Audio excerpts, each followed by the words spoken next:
Número 16.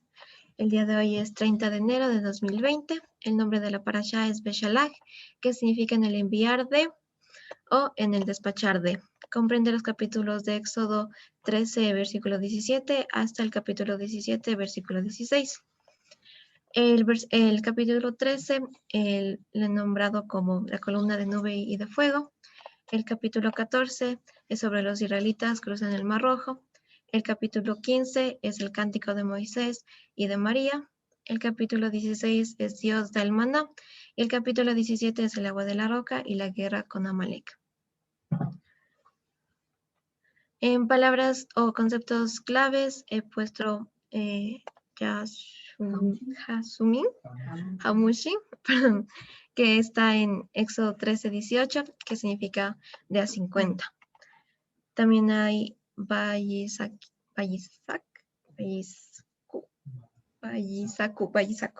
que significa y gritaron, que está en Éxodo 14:10. También está Beisakti, que significa rígido, rigidez o tensión, y está en Éxodo 14:4. La siguiente palabra es Beikavta, que significa pesado, y está en Éxodo 14:4. También Mara, que significa amargo, y está en Éxodo 15:23. Y Maná, que está en Éxodo 16:15, que es el pan del cielo, que el Señor dio a comer al pueblo de Israel en el desierto. Y en la palabra se la describe como una semilla de culantro blanco y su sabor es como de hojuelas de miel. Ya. El capítulo 13 es la columna de nube y de fuego. Esta parasha se llama en el enviar de o en el despachar de, porque así es como inicia esta porción, con la salida de los hijos de Israel de Egipto. Y también menciona que los israelitas llevaron los huesos de José conforme a su pedido. En el camino por el desierto, el Señor iba delante de ellos en forma de una columna de nube en el día para guiarles y en forma de columna de fuego en las noches para alumbrarles. Una vez que los hijos de Israel salieron de Egipto, el Señor hizo que tomaran el camino del desierto del Mar Rojo, en lugar del camino por la tierra de los filisteos. Aunque el camino de los filisteos estaba cerca, el Señor no los llevó en esa dirección, porque sabía que el pueblo, al tener guerra, iba a querer volver a Egipto. Sin embargo, la idea no era evitarles la batalla, porque por cualquier camino que tomaran, igual iban a encontrar guerra. Más bien, el Señor lo que hacía era, quería mostrarles su consolación. Entonces, la idea no era de no ir a la batalla con los filisteos para lograr una conquista interna, sino más bien una conquista externa. Al contrario, creo que dije al revés, ¿verdad? Perdón. Sí, la idea de no ir a la batalla con los filisteos no era lograr una conquista, era lograr una conquista interna y no una conquista externa, dependiendo del Señor por medio de su consolación, que es el depósito del poder de Dios en la vida de las personas. El capítulo 14 trata sobre los israelitas que ya cruzan el Mar Rojo. Inicia diciendo que el Señor hizo una rigidez en el corazón de Faraón para que siga a los hijos de Israel. Y el Señor se hizo pesado con el Faraón. Pero los hijos de Israel habían salido con la mano alzada. Eso quiere decir que salían públicamente y sin nada oculto. Dada la dureza del corazón de Faraón, se irritó por haberles dejado ir a Israel y tomó la decisión de perseguirlos. Al ver esto, los hijos de Israel murmuraron entre sí y dijeron a Moisés: ¿acaso por no haber sepulcros en Egipto nos tomaste para morir en este desierto? ¿Qué es esto que hiciste para nosotros de sacarnos de Egipto? Es incomprensible cómo, habiendo experimentado las maravillas del Señor y sabiendo cuán poderoso es, desearon volver a Egipto. Si uno fuera racional, jamás quisiera volver a un lugar donde los quieren matar. De esta forma se puede evidenciar un poco la naturaleza del hombre terrenal. El miedo es lo que nos mueve a la carne, hace que nos enfoquemos en lo terrenal y pasemos por alto lo espiritual. Recordemos lo que dice en 2 de Timoteo 1:7. Porque no nos ha dado el Señor el espíritu de temor, sino el de fortaleza y de amor y de templanza. Nosotros debemos estar confiados en el Señor y observar cómo Él resuelve todo. También en este capítulo se pudo evidenciar mucho a la murmuración que tenía el pueblo. Entonces, la murmuración va a empezar cuando nosotros vemos las cosas humanamente. Hay como tres aspectos en donde se puede ver esto. En el primero es el apresuramiento o visión humana de los hechos, lo cual produce miedo y angustia. El segundo es la diferencia de expectativas. Podría surgir en nosotros pensamientos como que al iniciar la vida con Dios pensamos que el camino iba a ser más fácil, que estaría lleno de bendiciones y que todo iba a ser color de rosa, pero la verdad es que no es así. El camino del Señor es estrecho y es enemigo del mundo. Recordando lo que dice Mateo 16:25, que dice, porque todo el que quiera salvar su vida la perderá, y todo el que pierda su vida por causa de mí la hallará. Y el tercer aspecto es la ingratitud, pensar que nosotros somos merecedores de todo lo que tenemos, o aún peor, que nosotros merecemos aún más. Aunque no entendamos el porqué de las cosas, hay que permanecer confiado y obedeciendo las instrucciones del Señor, como dice en 2 de Corintios 4:18. No mirando nosotros las cosas que se ven, sino las cosas que no se ven, pues las cosas que se ven son temporales, pero las que no se ven son eternas. Moisés respondió al pueblo diciendo, no temáis, estad firmes y ved la salvación que el Señor hará hoy con vosotros, porque los egipcios que hoy habéis visto, nunca más para siempre los veréis. El Señor peleará por vosotros y vosotros estaréis tranquilos. El Señor hizo la maravilla de abrir el mar rojo y el pueblo pasó en seco. Efectivamente, los egipcios murieron y el faraón fue avergonzado y Egipto sufrió una gran pérdida. Y se dice que Egipto nunca más volvió a ser lo que era en ese entonces. De ahí, en el capítulo 15, es el cántico de Moisés y de María. Esto ocurre después de cruzar el Mar Rojo y el pueblo, al ver todas estas maravillas, temió al Señor y creyó en el Señor y a su siervo, Moisés. Casi todo el capítulo 15 es el cántico de la alabanza de Moisés y del pueblo de Israel por los hechos maravillosos que habían hecho. Luego de caminar 3 días por el desierto, los hijos de Israel tuvieron sed y vieron unas aguas, pero no pudieron tomar de ellas porque estaban amargas.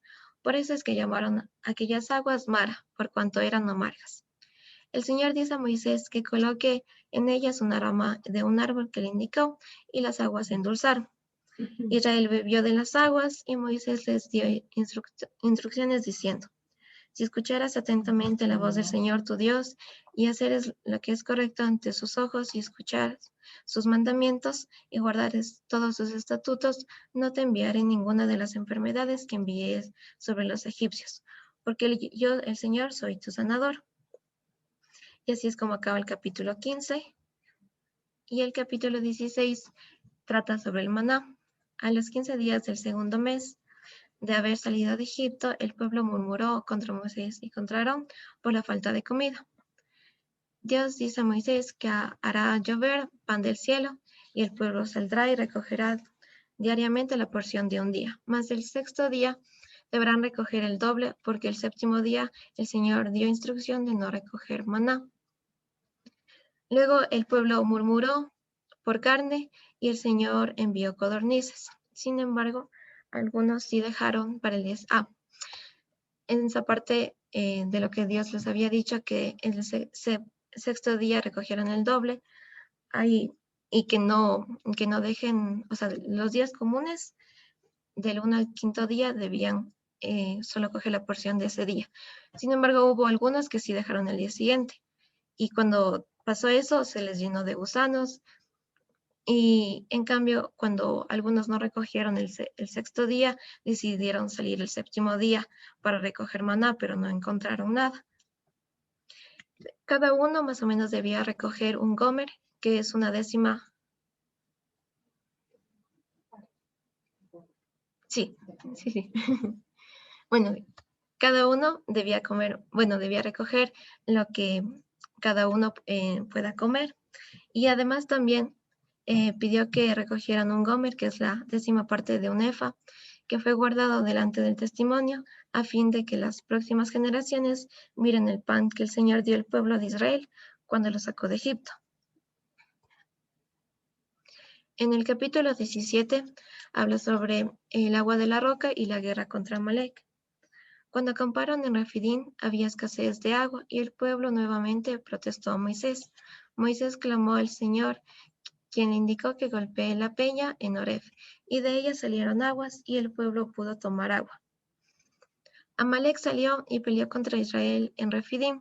Moisés indica a Josué que escoja a los varones y salga a pelear con Amalek. Mientras tanto, Moisés, Aarón y Hur subieron a la cumbre. Cuando Moisés tenía los brazos alzados, prevalecía Israel. Pero mientras bajaba los brazos, prevalecía Amalek. Entonces Aarón y Hur ayudaron a Moisés, haciendo que se siente sobre una piedra y sostenga sus brazos en alto, hasta que se puso el sol y prevaleció Israel. El Señor dijo a Moisés que escriba lo ocurrido y que Amalek será exterminado de todo. Moisés edificó un altar para el Señor y llamó su nombre Yud-Heh-Vav-Heh-Nisi. Por tanto, la mano de Amalek se levantó contra el trono del Señor. El Señor tendrá guerra con Amalek de generación en generación. Aquí les puse como una imagencita de lo que estuvo pasando en la guerra contra Amalek. Aquí podemos ver a Moisés sentado en la piedra y a sus extremos a Hur y Aarón que le ayudaban a sostener sus brazos, que es una imagen bien parecida que se puede ver en la crucifixión a nuestro Señor crucificado con los brazos extendidos. Entonces esto se pudo ver como una imagen de lo que nuestro Mesías hizo a futuro. Y ahora tengo los versículos a mejorar, que están el primero en Éxodo 13:17, que dice: entonces ocurrió que al echar el faraón al pueblo no los condujo el Señor vía tierra de los filisteos, aunque estaban cerca, porque dijo el Señor: a menos que el pueblo no sea consolado cuando vea guerra, se va a volver a Egipto. El otro está en Éxodo 13:18 y dice: más hizo Dios que el pueblo rodease por el camino del desierto del Mar Rojo, y subieron los hijos de Israel de Egipto de a 50. En eso, Éxodo 14:4 dice: yo haré una rigidez con el corazón del faraón para que lo siga, y yo me haré pesado con el faraón. Y en Éxodo 14:8 dice: y otra vez hizo rigidez el Señor con el corazón de Faraón, rey de Egipto, y él persiguió a los hijos de Israel, pero los hijos de Israel estaban saliendo con la mano alzada. Y eso es todo lo que he preparado el día de hoy de esta parasha, hermanas. Muchas gracias.